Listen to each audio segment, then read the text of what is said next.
Ladies and gentlemen, thank you once again, as always, for tuning in to another episode of Generational Wrestling Podcast. It's yours truly, the 28-year-old piece of gold, the franchise, aka the showstopper, better known as the GOW's resident tribal chief. With me, I got my tag team brother, my partner, my family. He is the flyest in the room, Mr. 1, 2, 3. Pin that ass down, K Breezy, aka Tuco Kimbro in the building. What's good, bro? Yo. First and foremost, man, to the people, what up? What's good? Yo, sorry, working man here. We worked late last. I worked late last night. Didn't get a chance to really finish the show in time to really, do a full show. It's AEW, man. We don't bullshit AEW reviews. We gonna come 100%. We gonna give you the time. We gonna tell you what we talk about. We gonna tell you what we like. We gonna tell you what we don't like. We gonna give you that time, which is why we decided to do this tonight. Like, yo, this is full 2 hours. We gotta do the due diligence.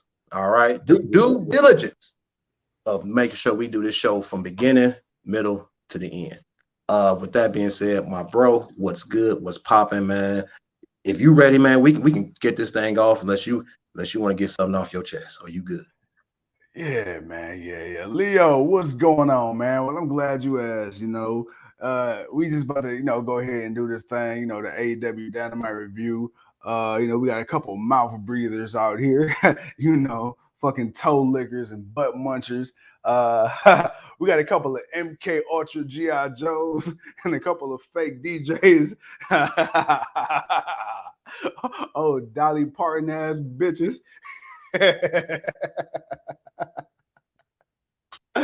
Oh man, hey bro. Don't look at me like that. don't look at me like that. Hey, I'm asking 2 IBAs over here. We're good. We're good. Well, what hops on the boat and go wee? Man, you tripping, my brother. But hey, I understand where it's from, though, man. That's all good because we here to have fun. We here to W. We gonna shit. Gonna have some fun. Y'all know how we do. Let's get it. But no, all jokes aside, Leo, what's good?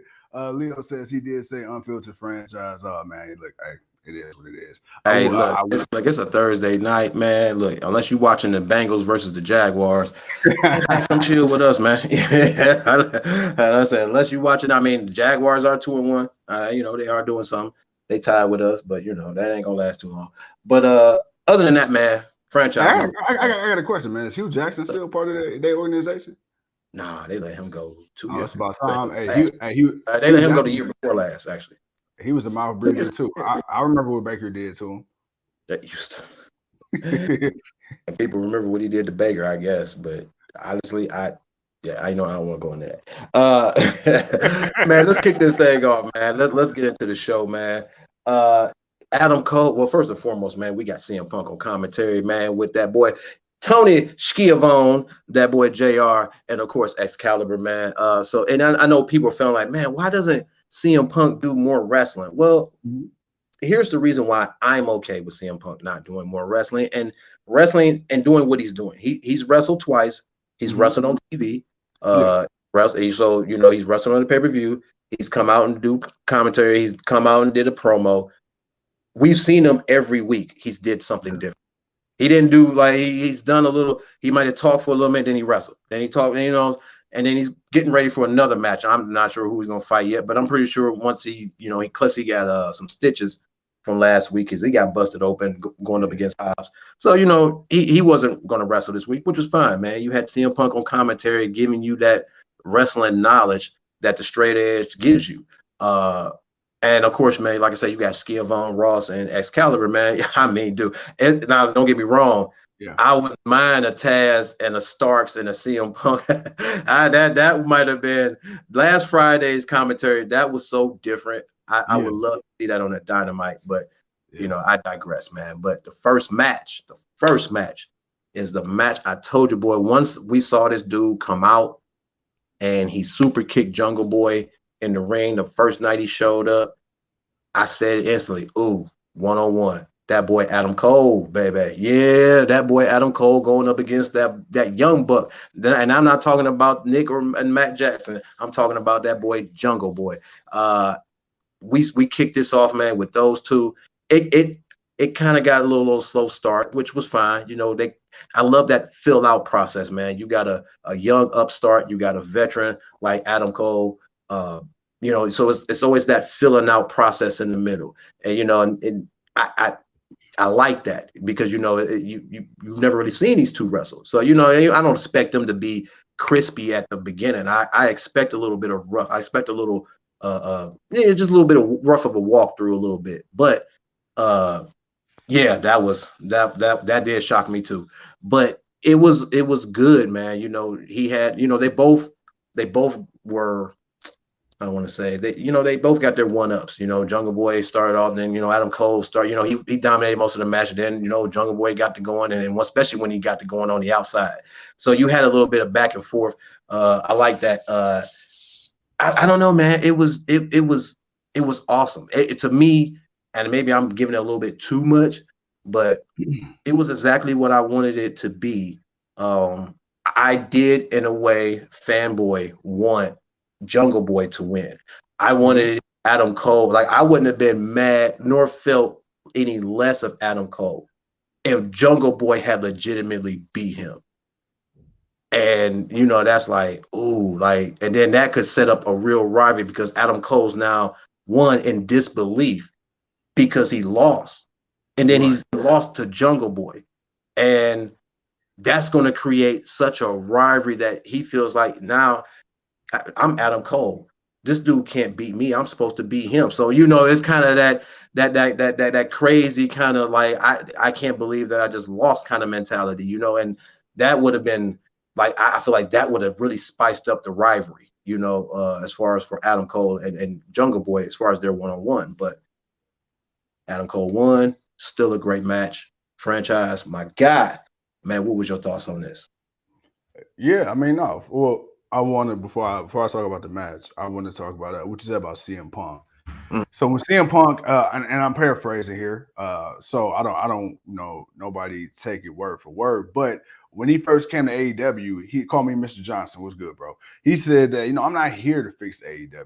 AEW's already proven themselves to be a legitimate player. They've proven themselves to be the alternative. The young guys and girls in the back, I don't need to come in and try to take their shine. That's not what I'm here for. I'm here for me. I'm here for you guys. But at the end of the day, I'm just here to contribute to the product. So with that being said, it's a classic example of people wanting their cake and eating it too. Because when Tony Khan was bringing over Matt Hardy and all these other John Moxley and all these other at the time former WWE guys over in droves, people were complaining. They were saying, "Oh, AEW, they're not building their homegrown stars enough. AEW's putting too much emphasis on the WWE guys. AEW this, AEW that, WWE this, WWE that." Then you get arguably the biggest WWE signing aside from Chris Jericho. You get the biggest WWE signing aside from Chris Jericho, and then you're like, well, why is he wrestling more?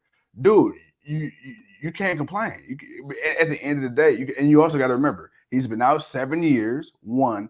Two, this guy is 40 plus years old. He's not about to just come in and honestly, you shouldn't want this guy to come in. You shouldn't want this guy to come in and wrestle every single week, taking time away from a guy like a Jungle Boy or. But you don't want him to get stale so early on either. But it's like we said how Roman Reigns is booked. Like not to compare apples and oranges, but we said with Roman Reigns, the thing we like about Roman Reigns is he's on TV, or even go back to the Fiend.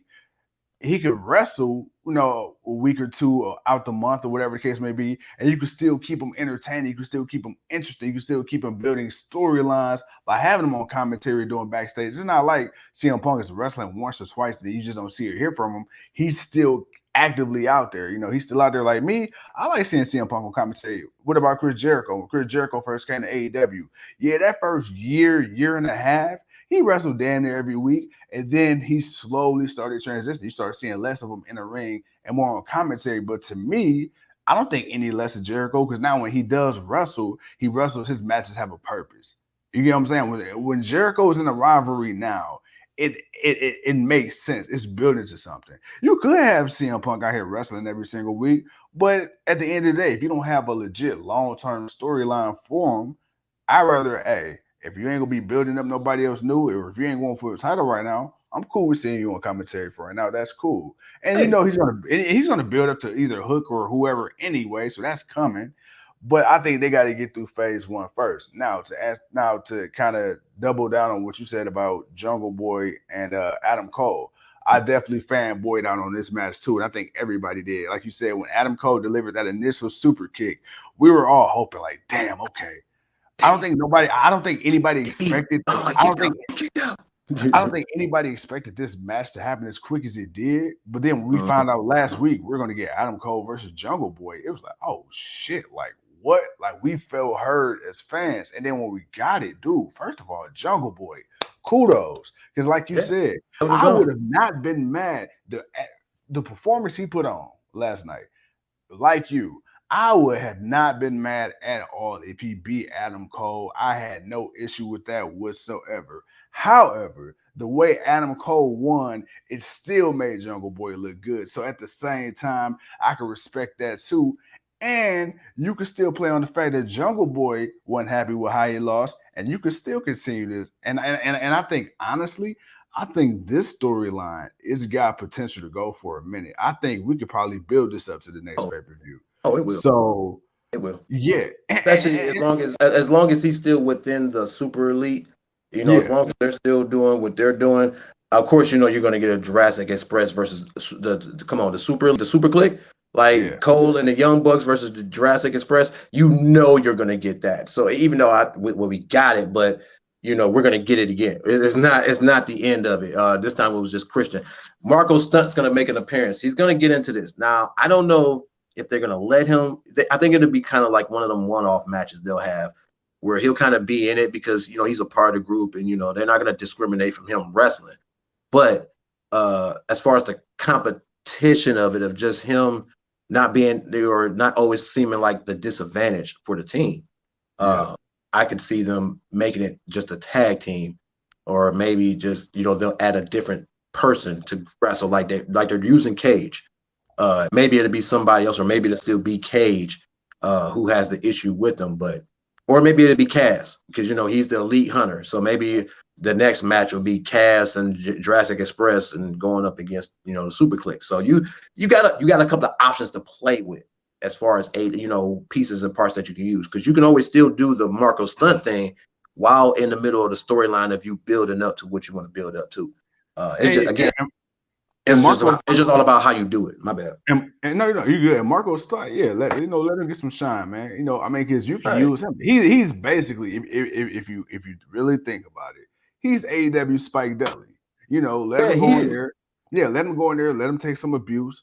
Let the offense, wear him down. Let him get tired. And then he tagged. And let him give him a hot take. Let him get a hot take where he kind of shows off a little bit, and then he can, because he's going to do a few of those almost get there, and not going to quite get it. So those are always going to look interesting and good, and people are going to be behind him, man, because they want to see him get the better of it. And then when he does get that hot tag, and though whoever that hot tag goes to, the crowd gonna go crazy for it, man. So it's like it's great storytelling. It's story time, as Adam Cole like to say, man. So then, of course, like I say, man, Adam Cole won. Of course, he low blow Jungle Boy on the reversal of Jungle Boy reversing Adam Cole and then rushing him to the ropes. But Arby, of course, was in the way, saying because she couldn't see, he got low blowed. Of course, Cole won, and then we get the Super Elite that comes out. Of course, we get a promo from them, hyping up each other and whatnot. And then we get the best guy in promo, Kazira talking what is it? Kazira Michael Nakazawa. I'm thinking of WWE. Michael Nakazawa. We get the best promo guy. I know you saying about his Kira Tozawa. I was like, but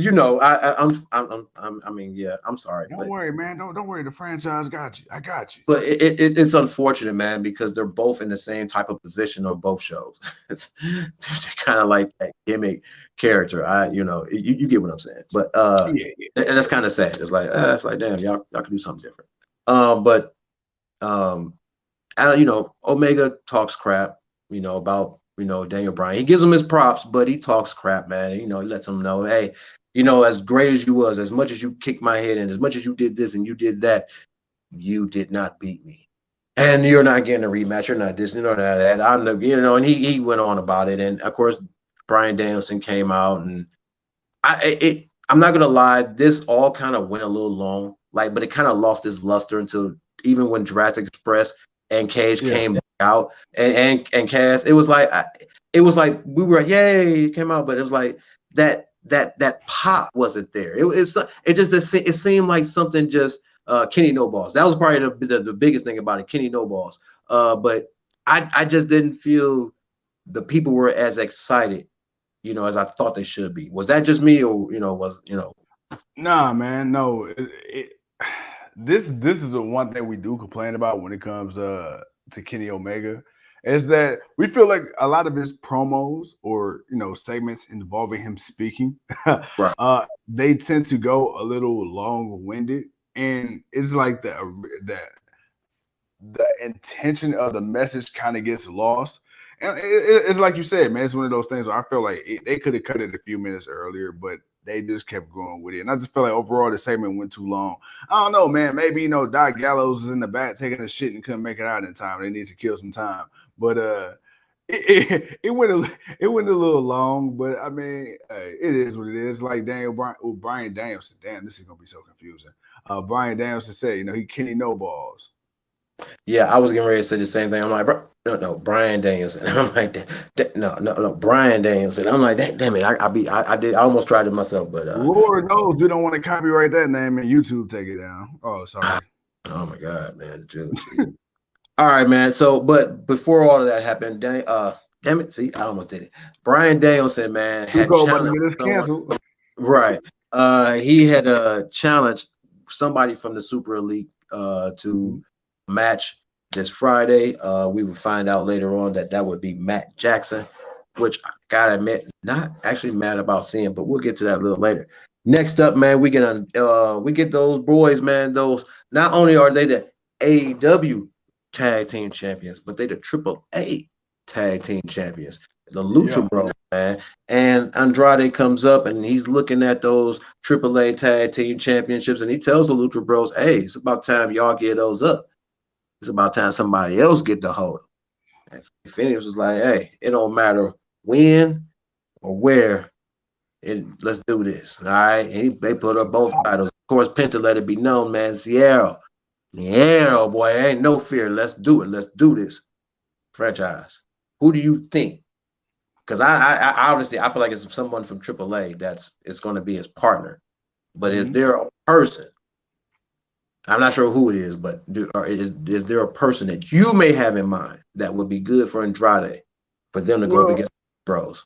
You said it. I would think it makes sense to have somebody from AAA, because I mean, I don't see, he hasn't really aligned himself with anybody in AEW so far that I'm aware of, unless he did some shit on Dark that I just haven't seen. But I think honestly, if you're gonna go for the AAA titles, I mean, I don't think it makes sense for Andrade and another AEW star to go up against the Lucha Bros, who are AEW stars for the for the AAA. So I'm gonna agree with you. I want to say I can see him picking up another person from AAA. Of course, stepping through that forbidden door.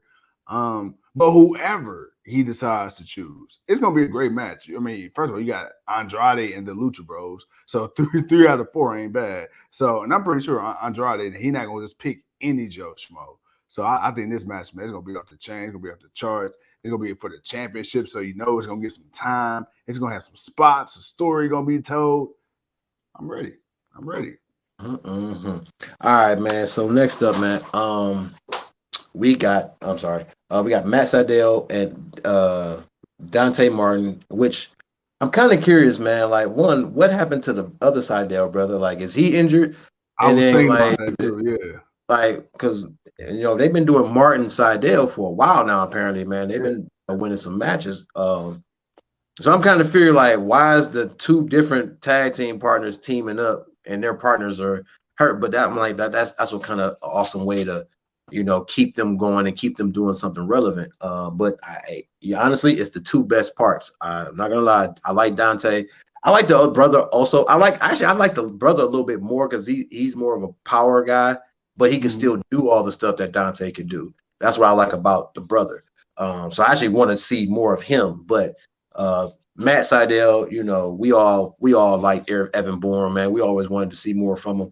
We're getting to see who this guy is now, really, and I like it. So we got them in a tag team match going up against, man, apparently, man, everyone's favorite person to boo now, man, Cody Rhodes, man. I think, the entrance, the presentation as supposed to be this big deal of the company, and you are the big deal of the company. Don't get me wrong, but you're not the big deal in wrestling anymore. Like, I think that's the thing for Cody. I think it's the fact that, people like you, but, this whole grand entrance that you do and you coming out and, it's like, it's gotten stale. You've been doing the same exact thing. Now, mind you, it's one thing with WWE because Vince is just going to do it. Vince is going to do it regardless. It does not matter. No fucks. Right. It's different. This is just Cody's thing. This is just the thing he's been doing. And if this is the way he's been thinking of building up to his face turn that he's been on to a heel turn, it's going in the right direction because the fans are booing you. And I want to get to the match, man, but it's really for me, it's really what happened after the match. Well, come on, man. Let's talk about it. Let's talk about Arn Anderson and his gangster past. Man, Arn Anderson out here, man, putting Glocks to carjackers' heads, man, and letting them know he ain't playing, man. He pulled out the Glock and hit him with that skiddity pop. You feel me? Arn went from Arn to Ernest. All right, man. He went from my man just. He went from Arn to Earl. He went from Arn Anderson was no longer this old school white dude, man, that's just great at wrestling and is one of a Hall of Fame wrestler, man. He was that dude, Earl, man, who just got out the joint, man, who was riding home and he pulling the clock out. And Arn went from Toby Keith to DMX real quick. Man, I was so blown away. I mean, even Cody. Did you notice Brandy Rose on the outside, like when Arn's talking, and he started saying that? Did you notice her looking at him like looking at her like motherfucker, are you really saying that shit? Like, I was looking at everything because I was like, I saw her walk up, and then I was seeing Cody. I'm like, y'all really letting Arn Anderson tell y'all he gonna pull the Glock and put it to the man's head and pull the trigger. He's not just putting it to the head and telling dude to back up. He's putting it to dude's head and pulling the trigger. Like, yo, really? He said he gonna turn I'm blown away. They say he gonna turn that man brains into SpaghettiOs. I'm blown away. Yeah, he said, if you take your car, you would take it. Don't hurt me. He said, I will pull my. Yeah, he did, man. Well, first and foremost, man, the fact that he went that hard into Cody. Yeah. That was something like that. I was like, oh, he man, he like, don't worry about me. I'm an old man. Don't worry about me. You needed to whoop his ass. You worried about me. Don't worry about me. I'll be all right. But I felt everything Arn said. Like, I didn't have a problem with anything he really said, other than the fact he shocked the hell out of me when he said he pulling out the Glock. Like, he didn't say Smith & Wesson. He didn't say nothing. He pulled out the Glock. Arn went from Arn to Earl, and Earl pulling for the block, man, pulling out the Glock. All right. But did you see how fast CM Punk had a cover for Arn? He like, yeah, I know Arn got bodies in his past, but I don't think they were because of a gun. Man, dude, oh my God, yo, that I love see. Yo, man, this is what I love about AEW. This is what I love about AEW, man. Don't get me wrong. I'm pretty sure there'll be some some concert, but I don't know, man. I don't know. They've been doing what they've been doing. I ain't been hearing too many people really complaining too much. Like I ain't really been hearing nothing where it's like TNT is like, yo, y'all got to calm this down. Like other than the one thing that I hear is the biggest thing is when Chris Jericho was lit up a cigar on the show. Mhm. Like Yeah. Some reason they that don't was like a to smoke. bigger issue than Yeah. anything AEW has done since they've been on TNT. That's the one thing that the network people had a problem with. So honestly, you know what? Hey man, you know what? If I looking at it like that, my man said what he said. All right. That's the forcer. That's double A. All right. That double A pulling out that Glock on you, letting you know what it is. Hey, respect to the OG. But he basically told Cody, man, get your shit together. Lee, you want to be a winner? Come with me, man. You leave him here, and they left his ass in the ring. Franchise, I had to get that off, man, because I was holding that since yesterday. Like I saw that and I was like, oh, last night I'm like, oh, I cannot wait to talk about this, bro. Give me your thoughts, please. Well, Matter of fact, keep talking. Being from the inner city, man, I may or may not be familiar with a thing called a Glock. I don't know, but yeah, dog. I don't know, man. I'm much like you. I didn't really expect Arn to really dig into Cody as much as he did, man. I kind of felt bad for Cody. I'm like, damn. And then basically, you just called this dude softest baby shit on TV. He was like, oh, but look, let me tell you. When he was like, yeah, if somebody break into your car, you the type to be like, here, don't hurt me. I'm like, oh damn, you just bitch Cody on TV. Damn, that's how you feel about Cody. All right, man. So you better just call Cody a little bitch. I got you. All right. And then he like, hey Lee, he like, I can't imagine no losers no more. At least you listen to me. Come on. I was like, all right, cool. But no, hey, look, you hit it right on the head. I don't necessarily have a problem with Cody Rhodes and his presentation and how he comes out, but I can understand how maybe that rubs people the wrong way. A lot of people say that Cody has a little bit too much of the spotlight. And to that, I say to a degree, I can understand that. Um, but I think at the same time, I think for him to be the quote unquote face of the brand, for him to be in the position he was in or is in, as far as being somebody who also has a hand in the creative process and is also in charge or partially in charge or is involved with the progression or lack thereof of other people's careers. I think, in my personal opinion as a fan, I feel he's done a fair job at managing his career in ring wise and other people. Now, there's been certain matches where I feel like, okay, maybe Cody could have lost that match. But if you look at any storyline he's been involved in, no matter how he started it, no matter how it went there in the middle, at the end of the day, whoever he went up against, he eventually put over anyway. So there's some there. I mean, who? Some people he put over some people because some people, man, But who did he really squash? Like, who really came out of the Cody Rhodes storyline worse than when they went in? Well, maybe because of injury, I would say Anthony Ogogo because we ain't seen shit from him. But I don't know if he's injured or I don't know what's up with him. But let's see, Orange Cassidy in a way. No, bro, no. Well, yeah, no, man. The last few Cutler, But let's be but fair. Cutler wasn't really over even. But Cutler wasn't over regardless. Like Cutler and QT Marshall. Like, let's be I'm honest. sorry, QT Marshall. I'm sorry, QT Marshall. QT Marshall. But The let's one be he's real. QT But Marshall. let's be He real. really wasn't over anyway.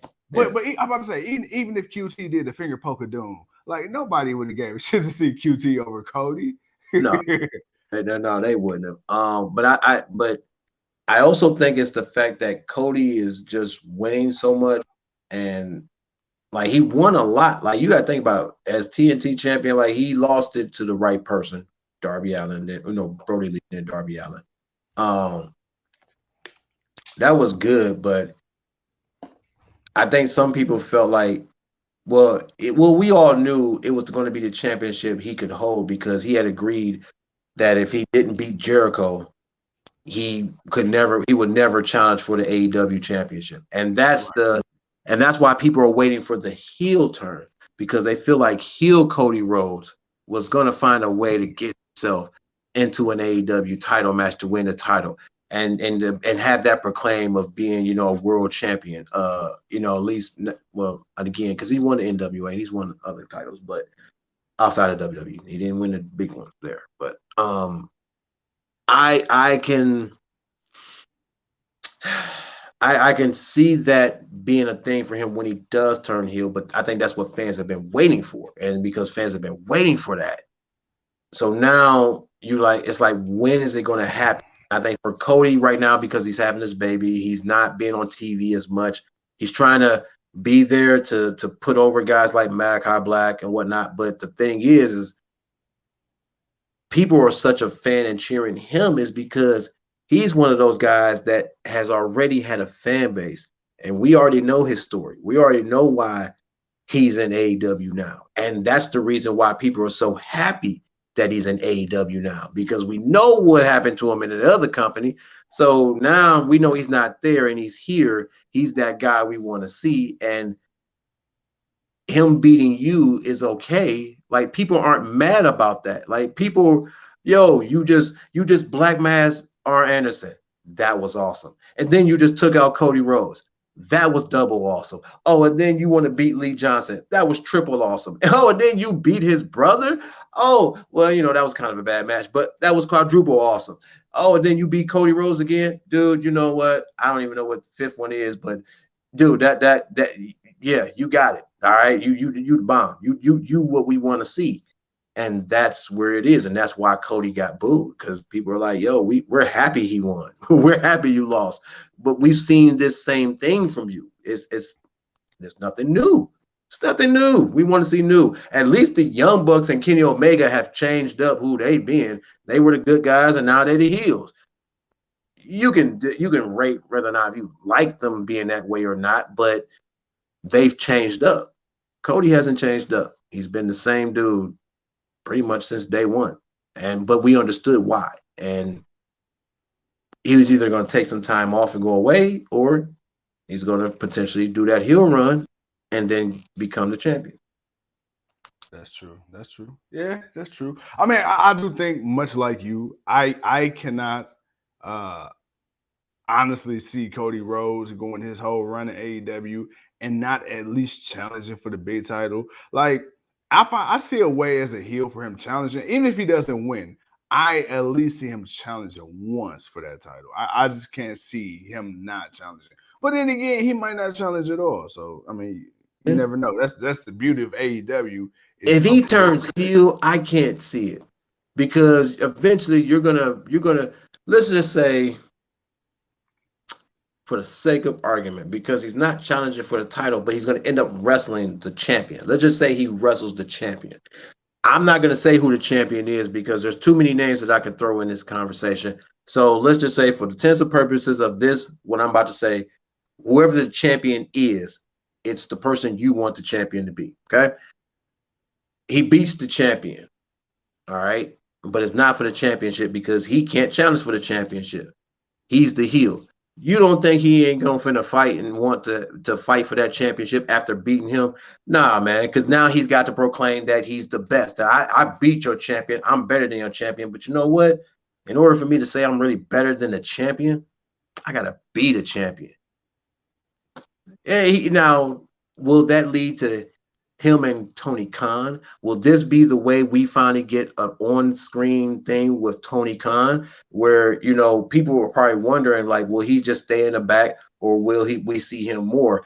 I don't think I want to see Tony Khan more. He's not bad speaking. Like, when he's being goofy, he's cool, but when he's trying to be serious, it maybe it's just me. It just don't come off as serious when he's trying to be serious. But I don't know if that will happen. But I feel like that's that interaction, because it's an agreement that he made. Like, how are they going to work around that? Something that Tony would have to agree to. So would that lead to a Cody Rhodes and Tony Khan storyline in wrestling where, Cody's gonna have to kind of be creative and create this chaos to where he can somehow get. I mean, I'm making more of it, but it's like we don't expect them to just WWE it. All right. Like that's why I'm saying it like this. I don't expect them to Vince McMahon this. I expect them to try to make some logic of how Cody is truly going to get this title shot, considering he made such a promise of never going. If he didn't win, he could never challenge for the championship. So I feel like I feel like they would have to take it to that Tony Khan level where Tony Khan's going to really be the guy that have to grant it. And how would you do that? How are you going to make that? That's my big thing. Your thoughts before we move on. No, I mean, you pretty much said it. My only thing is, much like you, I don't want to see TK on TV. And like Leo just said, Tony is I bring it up here. Tony's too much of a fanboy in a good way to know how to act serious on TV. Yeah, I mean, right. It's evident when you see him, even in his interviews, right? Like when he had the media scrum with Adam Cole, when he had a media scrum with the CM Punk, when he had a media scrum with Bryan Danielson. Yeah, he's their boss, but you can tell, man, like when it comes down to it, it's Tony Khan's shit. He's going to do what he wants to do. He's going to have the final say. But you can tell, man, this guy at the end of the day, he is still a fan. And it just watching his interaction, even on social media and stuff like that, like he treats his employees as as friends, right? And that could be an issue sometimes, but he doesn't treat them as if he's better than. I mean, everybody knows they're standing in the company when it comes to who Tony Khan is, but at the end of the day, Tony Khan doesn't come off as like that typical standard employer. I mean, yeah, okay, Tony Khan's my guy. He's my boss, but he seemed like that's somebody you can go and kick it with at the Christmas party, have a couple of drinks, and just be cool and not really trip. So I think that's another reason too why I don't want to see Tony Khan on TV in that role, because it's just like you say, you can clearly see like the admiration there. I need somebody like Adam Pearce, who comes out and who can portray that like, yo, look, I'm your superior type. Tony Khan, he doesn't come off as that douche. So even when he's trying to be, all right, man, I hate that I got to use this word like this, but it is what it is. I don't give a damn. Tony Khan is a very adorable person. Okay.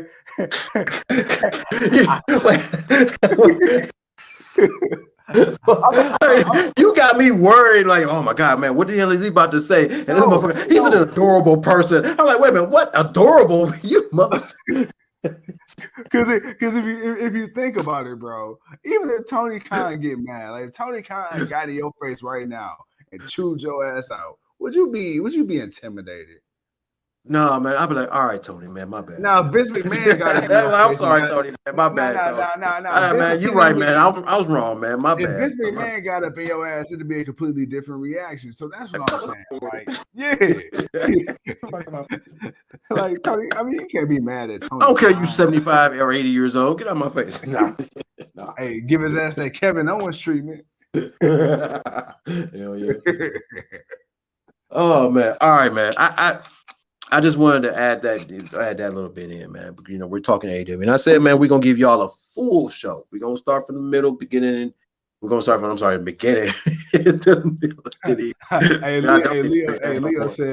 Leo said, man didn't want to say it, but he didn't have any other way to say it, so he had to.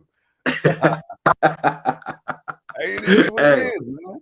It is what it is. It is what it is, man. All right. Ain't nobody going to fight me, though. Hey, man, look. All right, man. So look, we're gonna move on, man. Okay. That was then we got the Moxley Kingston Allen match versus Bear Country and Green. Squash match. They won. It was just more of a they won. That was it. I got a question though. I got a question. Because we really don't see Bear Country much on Dynamite or Rampage. But from what I have seen from them, I like them. I want to see them more. I was about Yeah, to they're say, pretty good. Actually, I actually okay. like. I've seen a few of their matches too. I actually like the guys, and I was actually glad to see them on there because you could see if they were to really make them serious, Moxley and Kingston wouldn't have made them look like jokes in this match. Like some of the stuff that they did, like they like it would have, they would have struggled. Like I feel like they actually could have struggled with these boys a little bit. That would have made me feel a little bit better.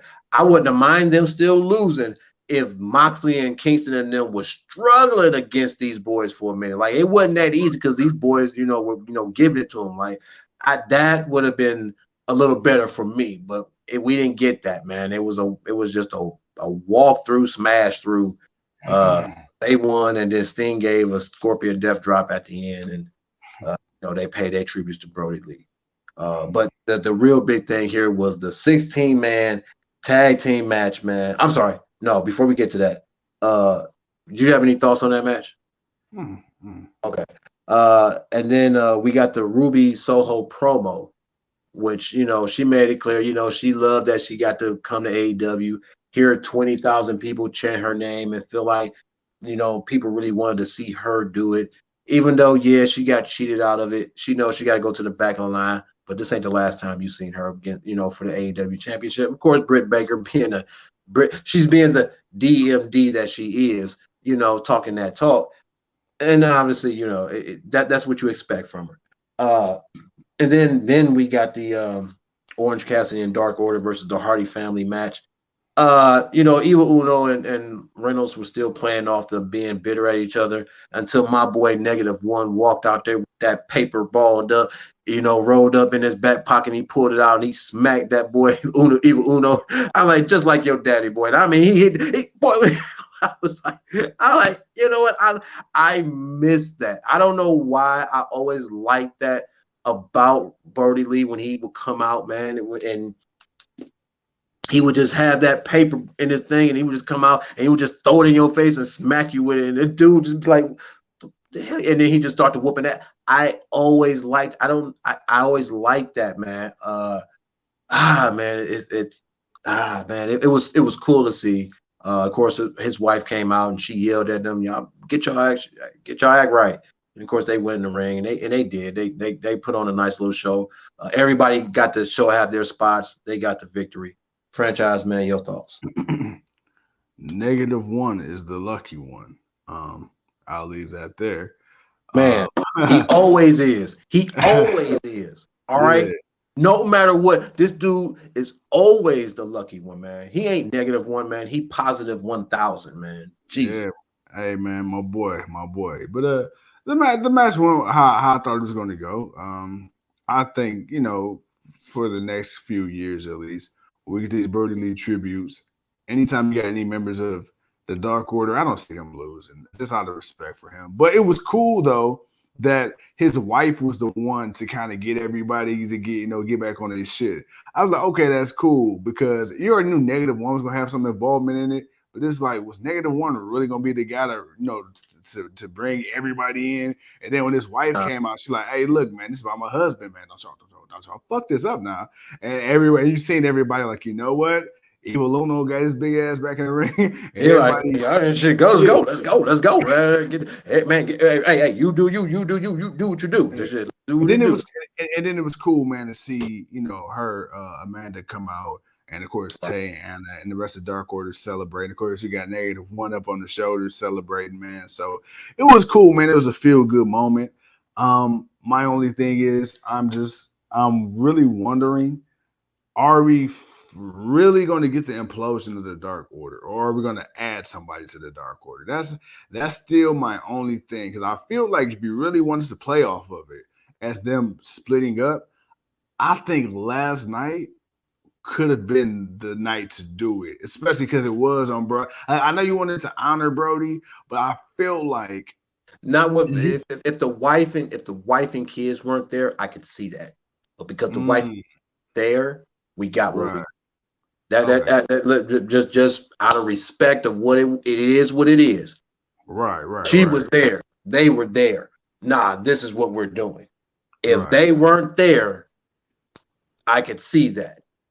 I could see that because they're not there. So it's like you're not going to you're not gonna be that disrespectful in front of them. Not you gonna be respectful in front of them. But if they don't show up, they at home, we in front of the, we gonna pay respects throughout the night. But for this little segment, we gonna create something, that's gonna put some heat to somebody.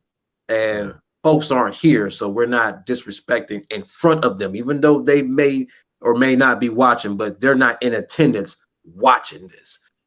So yeah, I would think that way. But really quick. I didn't get a chance to bring this graphic up, man, but really quick, man. Rest in peace, please man, Brody Lee. Rest in peace. Much love, man, from the GOW. And that's legit, man. And the one thing that I was a fan of was seeing him be more than the Luke Harper type of character that he was in WWE. To see him kind of talk the way he talks and act the way he acted, like, and you know what? And the thing was, man, it's like, he could back it up. It wasn't like it. You watched too many of his matches to know that if you watch him against Dolph Ziggler for the Intercontinental Championship, my God, on a Raw, right before a Survivor Series, that was awesome. If you've seen the matches he had with the New Day, you know what this dude could do. If you saw the matches he had with the Usos, you know what this dude could do. Luke Harper was not a joke, man. The dude was something special. A lot of people actually thought Vince was going to pluck him out and make him a single star because he was a big, tall dude and he can do all the stuff. And I don't know, his look was off, but, Vince would have changed that. That's not, shave, trim, put on a cleaner shirt, whatever. Yeah, but apparently that's what Vince wanted. Brody, he had an interview when he was still alive, and he was saying, like, he was telling Vince, because he speaks so articulate, God damn it, in real life. All them IPAs, bro. All them IPAs. Yeah, since he speaks so eloquently in real life, he wanted to switch up his gimmick a little bit and present more of like a professional type gimmick. But Vince kind of always saw him as like this big redneck guy, even though he's not really a redneck, and that was the thing. Vince wanted him to portray a redneck, even though he's from fucking New York. So it was just funny, but that was the vision that Vince had. So to see him go to AEW, and like me and you said, we talked with a gentleman earlier today, when we were talking about the difference between AEW and WWE, and you had said, the difference between AEW is Tony Khan isn't making characters and forcing you to like them. It's, hey, you come in as you are, whatever gimmick you may have or lack thereof, and we'll let you try to get yourself over first. And if that doesn't happen, either one, bye-bye, see you later, or we're going to take you off. We're going to repackage you into what we think may work. We're going to send you back out there. Let's try it again. And the later of that, it will be done first. They would repackage you because they've done that with the librarian dude. Now he's part of the buff squad or whatever the hell they're called. And, Peter, I can't think of his last name, but Peter Avalon. Yeah, Peter Avalon. Like, he's come back as a different character. So they'll allow you to change up, when something don't seem to work. And that was my thing. It's like, it's not someone telling you this is who this person is and this is what you like about him and this is why you want to see him. No, it's this is who this person is. They are who they are. You either like it or you don't. And we all know that the more cheers or the more boos is what's going to get you over. You can be the most hated. That's going to get you over. You can be the most loved. That's going to get you over. But when nobody gives a damn about you, that's when you got a problem. And that's when you got to change up. And that's the opportunity that AEW allows you. And so that's what I loved about Brody Lee's character, is that we got to see that about him. Regardless of what people thought he was, there was something about him, man. You watched, you liked about him, man, because you knew he could do what he do in the ring. It was a new presentation of how he talked, how he acted, how he presented himself. And that's what made it so likable. All right, man. Next up, man. Apparently, Leo Rush is doing pyramid schemes. So he's doing that now with AEW. Hey, he doing what he do. Then we got Lambert and Amir, the man of the year. They cut a promo, pretty much hyping themselves up. It is what it is. Talking shit about Jericho and him not coming back, which that's bull. Then of course we get Sheeta, who wants to celebrate her 50th win on next week's anniversary show against Selena Deeb. I'm not actually mad about that. I think that's going to be a great match. I want to see that. I really think that'll be a really good match. I really good. That could be great match. But Sheeta first of all to see Sheeta back in AEW, awesome. To see her going up against Deeb, somebody who's a former NWA Women's Champion and have proven she can hold her own, and a veteran in the game. Franchise, man, what do you think of this match for next week? The woman of 1,000 holds, former NWA Women's Champion, Serena Deeb. For sure. Hell yeah, I want to see it, man. I'm ready. I miss Serena Deeb. You know what? I really hope she becomes all elite. Now that she doesn't have that title, but see her, and of course Sheeta. We love Sheeta. Sheeta was a great champion during the pandemic. It's cool that she wants to celebrate her 50th victory. And come on, anniversary show, 3rd year anniversary show, and then like I said, first, you got one of the hardest strikers in AEW in Sheeta, and you got Serena Deeb, a freaking technician, a freak of nature, or a goddess in the ring. Sign me up. Let's go. Yeah, most definitely, man. I'm done for it. Next up, man, we got the Bunny and Penelope Ford going up against Conti and Anna Jay. Conti and Anna Jay won, but actually the wheel winner was -1 once again. Just everywhere, always winning. Next up, man, we get an announcement, man, that we will get that match I told you I thought we should get, man. We gonna get that girl Jade Cargill. We gonna get our girl Thunder Rosa, and we gonna get Nyla Rose this Friday. Rampage triple threat match.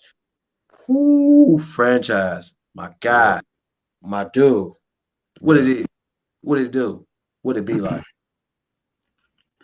Man, well, let me tell you. You already said it. La Meta herself, Thunder Rosa. Then of course we got that, that woman. We got Jade Cargill, and then we got the Native Beast, former AEW Women's Champion, I believe 2 times if I'm not mistaken. AEW Women's Champion. We got Nyla Rose. One. Is it one? Is it one? Is it one? Well, that's cool. But yo, I mean, okay, I already told you when we brought up the prospect of this happening in the past. I said, look, Nyla Rose, I'm ready. I ain't seen her in a while. I'm actually excited to see her go in there and put her hands on somebody. Jade Cargill, not mad at it. No, she's been on Dark, doing her thing, honing her craft, getting her shit together. I mean, she's come miles promo-wise from when she first started with that train wreck of a segment with Brandy, which is still one of my favorite segments ever for all the wrong reasons. And then, of course, you got Thunder Rosa, who I said, you said, we said, that her coming to AEW single-handedly helped really rejuvenize that division. And then, of course, when her and Britt Baker, when they had their classic of a match, and I'm not talking about, it was great for a women's match. No, man, that was the best. That was arguably one of the best matches. It was a great fight. I can't even call it a match anymore. Well, that was just a great fight because it was an unsanctioned fight. It was a match, but it was a fight. You saw 2 women fight. That's why the prettiness of it, I don't care for it because it was a fight. I saw 2 women fight each other, and the better woman won, and you happened to beat the hell out of the other woman. You both were split up. You both got slammed on thumbtacks. You both threw each other off the damn the ring to the floor. You both you just brutalized each other, and you're women, and we don't see that very often. And to see that on cable TV live, goddamn, my God, thank you. That was awesome. Yes, please, want more. But go ahead, finish your thing, man. I'm sorry. But no, I mean that's pretty much it. I mean, just fuck each other up. I'm really interested to see what Jade Cargill do. It's a triple threat, so triple threats seem to be a little chaotic because you got so much going on. I'm ready, man. You know what's crazy? As much as I want Rosa to win, I think Jade Cargill is gonna come out on top. I'm not gonna lie, man. I feel like Jade Cargill, and I'm not gonna lie. I want to see Jade Cargill versus Nyla Rose because I feel like Nyla is the perfect person for Jade to be as rough as she can be, but still be good. Like not be rough and bad, but be rough and good. Like can really show that power that we know if she was to do it on anyone else, she would really hurt somebody. But Nyla could take that. Like Nyla, look, Nyla ain't no pushover. All right, let's just be 100. She ain't no pushover. Nyla could take it, and I think that'd be the kind of match that really could show what Jade's true power is. But I hope it's not in a way where it diminishes her when she still fights other people. You know what I'm saying? Like it's like there's a potential, but we understand there's levels to getting to that potential.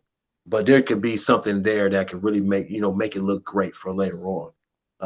But next up, man, we got, quite frankly, man.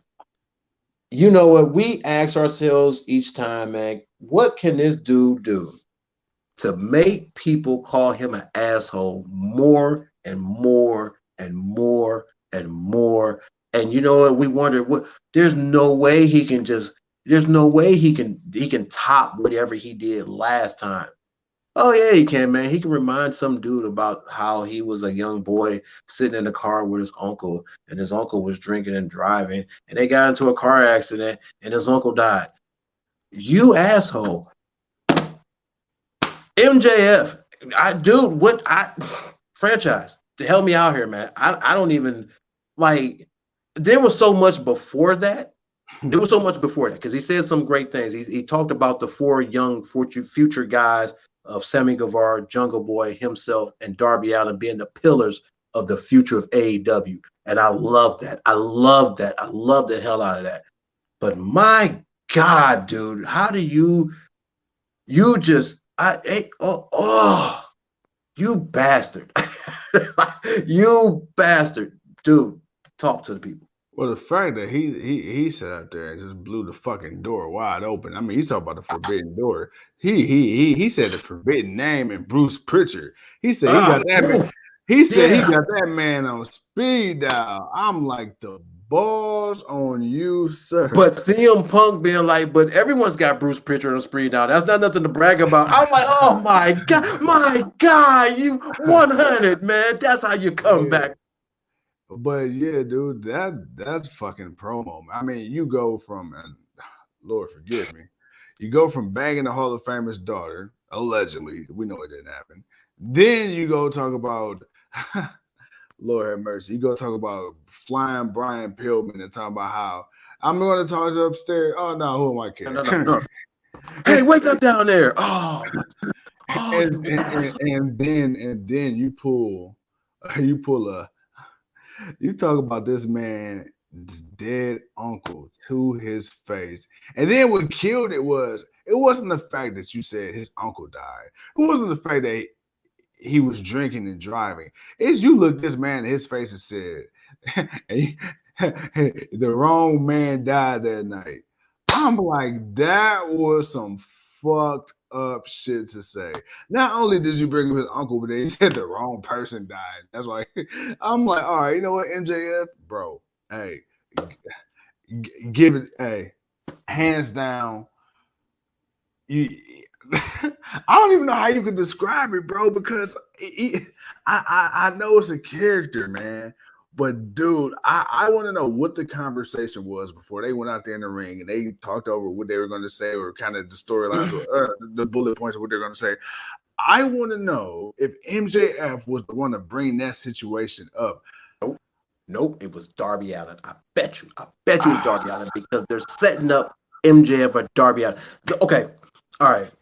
First and foremost, man, Arn Anderson and MJF, they were the MVPs of last night. All right, I'm just saying, as far as promos, as far as speaking points, as far as saying that thing that's gonna get that. What the hell did you just say? They both tied. They tied to me because Arn, that I never expected to hear what he was gonna say. And MJF, now, what? How did we get to that point? Here's my thought of what got to that point. One, what he said earlier was truth. the 4 pillars of the future of AEW. Him, Sammy, Dar Allen, and Jungle Boy. Those are the 4 young horses that are going to be like, if anybody ever else comes out and fight Adam Cole or Daniel Bryan, it may be okay. But if it was one of those 4, people are going to go nuts. I want to add Orange Cassidy to that because I feel like he's one of those dudes where, oh my God, him and Daniel Bryan, like Orange, like him and Adam Cole, Orange Cassidy and Adam Cole. Are you really, dude? Come on. So it's like you can add him. You can actually add a few more other guys, but we're gonna start with the 4 pillars. That was awesome, and it was so true. But him glossing over the fact that he beat Jungle Boy, he beat Sammy, and then there's Darby Allin, whatever, and then he continued on with his story. So obviously, you after the time, I remember I asked you, I said, "Wow, it's been this many long years, and he hasn't never fought MJF." I thought they fought once, but they never fought. So next week, I feel like, well, they didn't announce it, but I was like, oh, that would be perfect. You announce the first match next week for the anniversary show, MJF versus Darby Allin. Oh, that's beautiful. But they didn't get to that, and they didn't do that. And I don't know if that's going to happen or they're going to save that for Full Gear. They may say that for Full Gear. I could see it. It's about to be the start of October. What Full Gear is about 6 weeks away. So I can see them building that just based off of what MJF said. And my God, I can see Darby Allin being the guy like, nah, because you are who you are. I am who I am. So you got to be you. So this is what you need to say. And you need to talk about what happened to me. And that's going to get you to be that's going to keep you who you need to be, that dude that people are going to call an asshole and whatnot. And that's going to make me continue to put me where I'm at. So when we have this match, when we fight, people are going to go crazy because they want to see you two go, oh, genius. It was genius. So I could see this being Full Gear. I wanted it for next week, but I could see this being Full Gear. Oh, my God, that was awesome. Oh, dude, I'm sorry, man. I'm you good. All right, man. like I said, man, there's a lot happened in this 2 hours where it was like, yo, we got to talk about this, man. Like, there's a lot that we got to just get off I felt like I had to get off my chest. But next week, this Friday, man, like I said, man, we got Bryan Danielson going up against Matt Jackson in a one-on-one. So that's actually going to be pretty good. I'm pretty sure it's going to start the show as they mostly do. We're going to get Orange Cassidy versus Evans in a hair versus hurt match. And then we're also going to get Nyla Rose, Jade Cargill, and Thunder Rosa in a triple threat match. That's all on Rampage this Friday. So that's going to be awesome. And then, of course, on Dynamite, man, because it's the anniversary show, we're going to get an 8-man tag. It's going to be Jurassic Express going up against the Super Elite. It's going to be Jurassic Express, Brian Cage, and Brian Cage. Christian Cage, Bryan Danielson going up against the Super Elite. We're also going to get Shida versus Deeb. And then we're also going to get the casino ladder match for that new casino ring that, MJF mentioned that he's a 2-time winner of. We're going to get that match also for the anniversary show. So that's a nice little stack card for next week. Can't wait to see that. Nice little card for this Friday. Can't wait to see that. Before we get out of here, bro, we're an hour into the show. We got the main event. Everything else has been talked about. Is there anything you want to talk about as far as what I mentioned about Rampage or Dynamite, or you want to get to the main event? Man, let's get to that main event. I'm ready for next week, but we gotta talk about this main event, bro. All right, man. Cool, man. All right, man. So the main event, Miro going up against that boy, the Spanish God, Sammy Guevara, TNT title match. First and foremost, to see that they got about 20 minutes in this match, I like that, because that lets me know you weren't just finna squash Sammy. You were going to give Sammy a little bit of you were going to give Sammy the respect he deserves for the guy that he's been made himself to be, considering where he started from the day one when he came out with that panda on his head to what he came out tonight.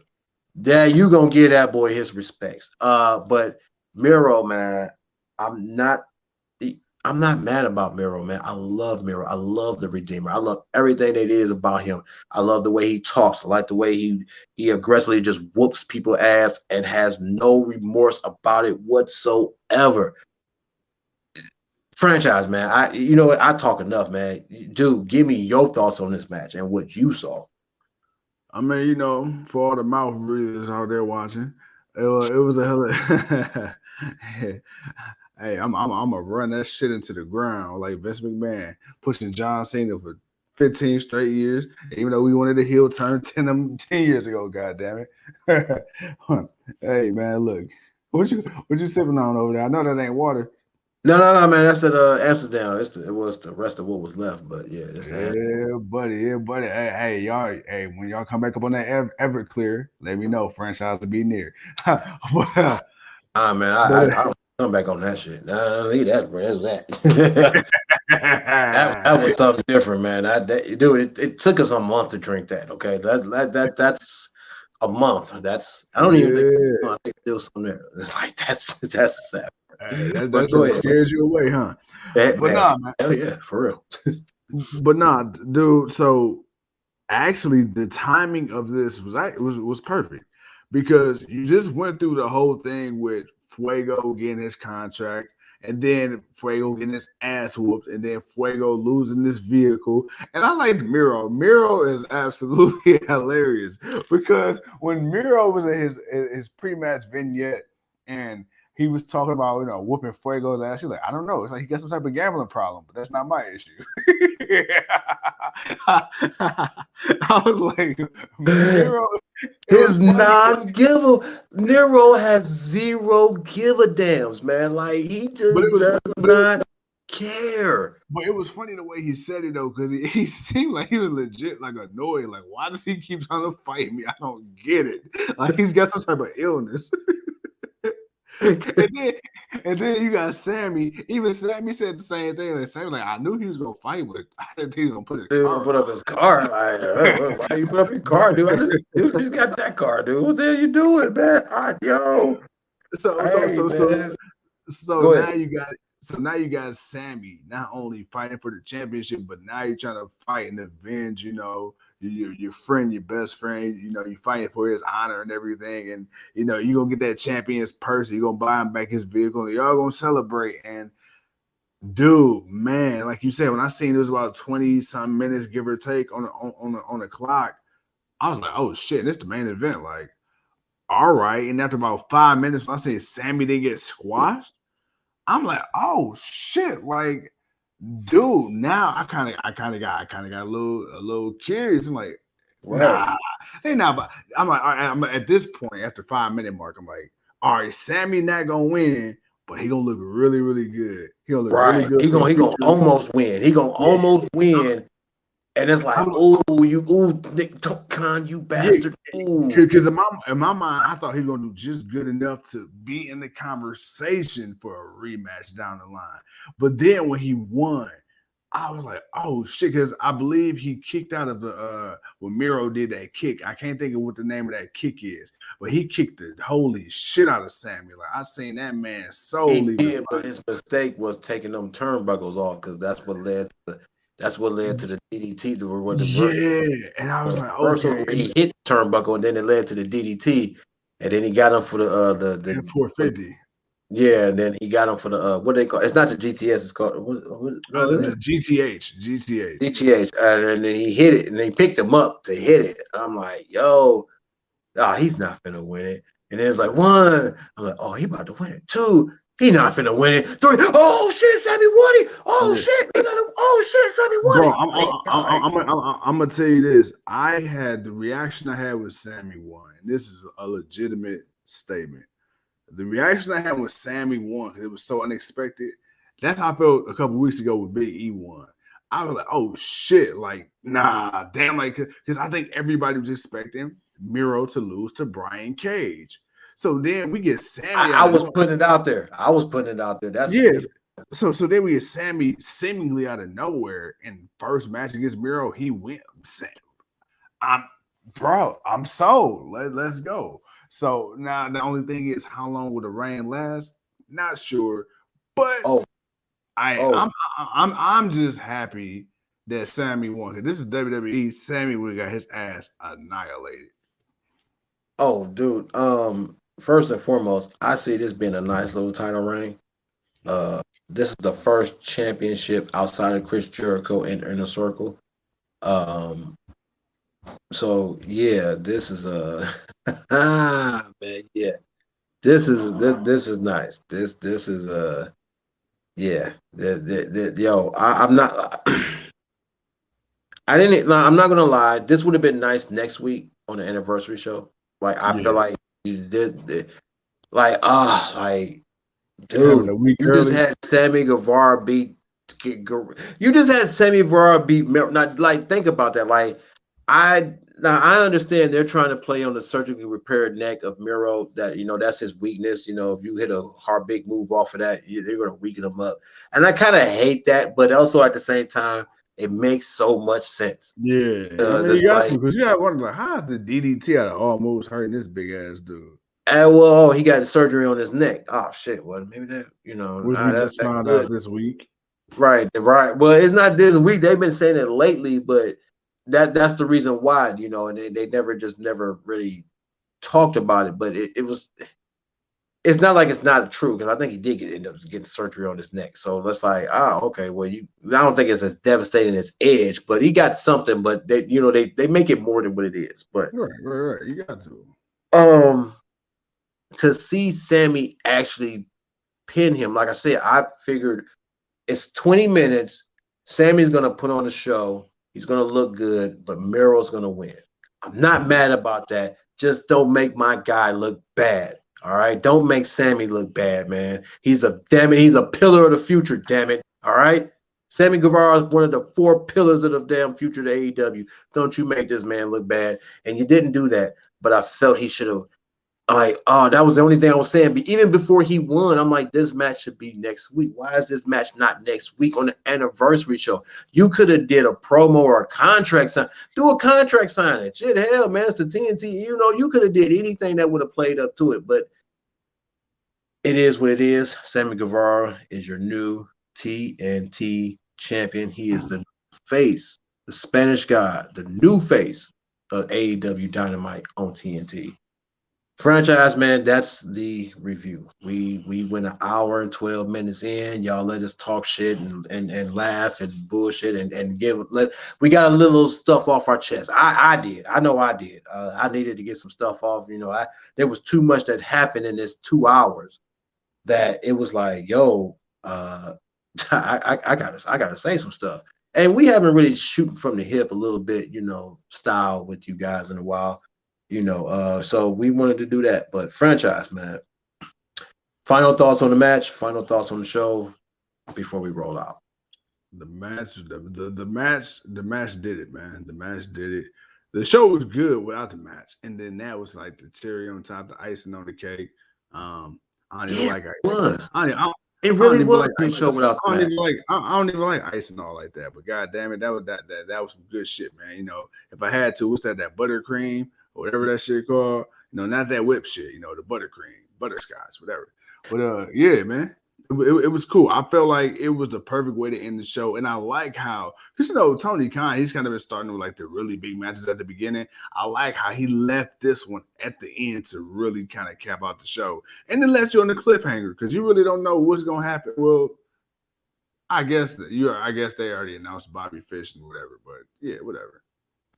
You know what, man? You said, man, you know what? I'm not gonna lie, man. I'm looking at how this match went. If they didn't do this match, they could have actually ended the show with the MJF promo. Yeah, he could have. That would not have been a bad way to end the show. Him cutting that promo, saying what he said and being that much of a dick, Yeah. that would not have been a bad way to end the show. Like that would not. They could have did that, and that would have been cool. That this really was a good show, regardless of the team. Like it's not like we it was a good match and we loved it and Sammy won. I didn't expect Sammy to win. I figure he'll have a great showing. Miro retain. Cool, no problem. Because I was manifesting for Brian Cage to be the one to fight Miro and want to fight the championship, get the championship. But the Spanish guy got it, man. The Spanish guy got the championship. That was awesome, man. So next week, like I said, man, it's gonna be a nice little week anniversary. We'll get the casino ladder match. We're gonna get a new winner. Bryan Danielson is gonna fight Matt Jackson this Friday. Yo, tomorrow is SmackDown. Me and the franchise, we gonna go live for the draft. We gonna give it to y'all, man. We gonna come on about 5 or 10 minutes before the show comes on. But yeah, we going live on our little podcast. Stupid, man. But hey, man, we gonna get everything back. Don't worry, man. We the page thing is a setback, but you know what, man? That's just God telling us, man, keep on our hustle. So it is what it is, man, and we're gonna keep doing our damn thing, man. But yeah, man, Friday. I actually can't wait for tomorrow, man. I can't wait to see Raw pick Roman Reigns and see how Fox flips out. Because I can't see them not picking Roman Reigns. I just don't see it, man. I'm gonna call it now and say Reigns is the first pick to Raw, because Raw's gonna get the first pick. They got 3-hour show. They always get the first pick. If they change it up, then obviously there's a good chance that he will stay in SmackDown. But I see Roman Reigns getting drafted to Raw tomorrow. But we'll talk more about that tomorrow. Franchise, man. Final thoughts, words again before we roll out. I mean, as always, brother, it is an honor and a privilege to talk this thing that we love to do, which is talk wrestling. We have, we got Friday Night SmackDown tomorrow. We're doing a live 2-hour show, like you said, covering the draft. Then of course you got AEW Rampage tomorrow as well, and then yeah, man, we getting ready to lock this thing on up for Monday, because Monday we got to do the Monday 3-hour draft. Which, oh Lord, that's something on its own. But yeah, bro, I appreciate you for taking the time to put your life on hold for me for just a little bit, man. They go ahead and bring your ass down to do the podcast. I understand. Yeah, bro, I'm ready to rock and roll. And with that being said, ladies and gentlemen, thank you once again for tuning in to another episode of Generational Wrestling. All eyes on us. It's yours truly, Tupac. Hey, man, as much truth as I spit, they gonna try to get me like Machiavelli, but I ain't gonna let them. You know why, Tuco? Because we running from the jab, and that's the bottom line, because the franchise says so.